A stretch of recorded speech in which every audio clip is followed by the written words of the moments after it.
بسم اللہ الرحمن الرحیم۔ شروع کرتا ہوں اللہ کے پاک نام سے جو بہت بڑا مہربان نہایت رحم والا ہے۔ الحمدللہ اللہ تعالیٰ کے فضل و کرم سے ہم آج بیان نمبر 2 کو بیان کر رہے ہیں۔ ہمارا مقصد قرآن پاک اور سنت رسول سے سیکھنا اور سکھانا، احکام کو سمجھنا، تاریخ پر غور کرنا اور الہی رہنمائی سے مسائل کا حل تلاش کرنا ہے۔ اللہ تعالیٰ اس بیان کو مفید اور تمام دلوں کے لیے نور کا ذریعہ بنا دے۔ آج ہم بتائیں گے کہ اسلام میں منافق کی نشانیاں کیا ہیں۔ اسلام میں منافق کو دل کی سب سے بڑی روحانی بیماری قرار دیا گیا ہے، جو کھلے کفر سے زیادہ خطرناک ہے، کیونکہ منافق باہر سے مومن ہونے کا ڈرامہ کرتا ہے اور اندر سے کفر، کمزوری یا فریب کو چھپاتا ہے۔ قرآن پاک اس موضوع پر خاص توجہ دیتا ہے، خاص طور پر سورہ توبہ، سورہ البقرہ اور سورہ المنافقون میں اللہ کہاں ہے، یہ منافقین کی خصوصیت کو بے نقاب کرتا ہے تاکہ مسلمان انہیں پہچان سکے اور اپنے حفاظت کر سکیں۔ اس کی وضاحت سورہ البقرہ کی آیت نمبر 8 اور 9 میں کی گئی ہے، جہاں اللہ تعالیٰ فرماتا ہے، اور لوگوں میں سے کچھ ایسے بھی ہیں جو کہتے ہیں ہم اللہ اور یوم آخرت پر ایمان رکھتے ہیں، لیکن وہ مومن نہیں ہیں۔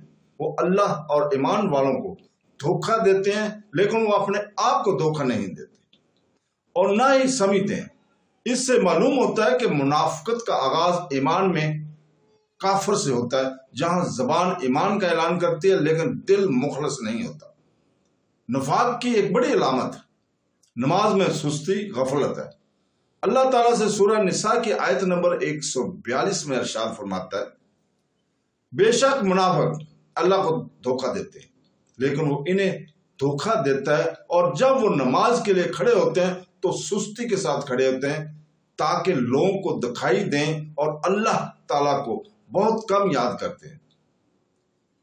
یہاں اللہ تعالیٰ واضح فرماتا ہے کہ منافق نماز محبت یا عقیدت سے نہیں بلکہ دکھاوے کے لیے پڑھتا ہے تاکہ وہ دوسروں کو دیکھے اور اللہ کو بہت کم یاد کرے۔ اسی طرح سورہ توبہ کی آیت نمبر 54 میں اللہ تعالیٰ واضح فرماتا ہے کہ ان کی صدقات بھی فاسد ہیں، اور ان کے صدقات کو قبول ہونے سے کوئی چیز نہیں روکتی سوائے اس کے کہ وہ اللہ اور اس کے رسول کے ساتھ کفر کرتے ہیں، اور یہ کہ وہ نماز کے لیے نہیں آتے مگر اس وجہ سے کہ وہ سست ہیں، اور یہ کہ جب وہ نہ چاہتے ہوں تو نماز نہیں پڑھتے۔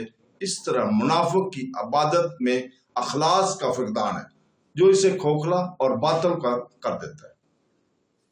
رسول پاک صلی اللہ علیہ وسلم نے نفاق کی واضح رویے کی نشانیاں بھی بیان فرمائی ہیں۔ صحیح بخاری حدیث نمبر 33 اور صحیح مسلم حدیث نمبر 59۔ رسول پاک صلی اللہ علیہ وسلم نے فرمایا، منافق کی 3 نشانیاں ہیں۔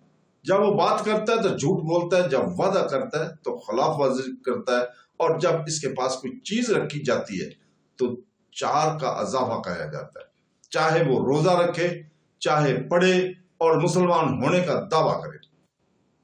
ان حدیث سے ثابت ہوتا ہے کہ نفاق صرف ایمان کا نہیں، کردار کا بھی ہے۔ بے ایمانی، خیانت اور بدگمانی منافق کی خصوصیات ہیں۔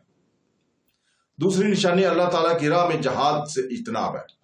منافقوں کو اکثر ایسے لوگوں کے طور پر بیان کیا جاتا ہے جو قربانی سے بچنے کا بہانہ بناتے ہیں، آرام اور دنیاوی فائدے کو ایمان پر ترجیح دیتے ہیں۔ اللہ تعالیٰ سورہ توبہ کی آیت نمبر 81 میں فرماتا ہے، پیچھے رہ جانے والوں نے رسول پاک صلی اللہ علیہ وسلم کی رحلت کے بعد اپنے گھروں میں رہنے کو ترجیح دی اور اپنے مال و جان سے اللہ کی راہ میں جہاد کرنا ناپسند کیا، اور فرمایا، گرمی میں نہ نکلو، کہو کاش وہ آگ کی گرمی کی قدر کرے۔ یہ منافقین کی بزدلی اور مادہ پرستی کو نمایاں کرتا ہے، جو اللہ تعالیٰ کے لیے محنت کرنے سے گریز کرتے ہیں اور اپنے عزم کی کمی کو پورا کرنے کے لیے بہانے تلاش کرتے ہیں۔ منافقت مذہب کی مسلسل تضییق اور زہر ہوتی ہے۔ اس کے ساتھ ہی اللہ تعالیٰ سورہ توبہ کی آیت نمبر 65 اور 66 میں فرماتا ہے، اور اگر تم ان سے پوچھو تو وہ ضرور کہیں گے کہ کیا ہم صرف باتیں اور کھیل رہے ہیں؟ کہو کیا تم اللہ اور اس کی آیات اور اس کے رسول کا مذاق اڑا رہے تھے؟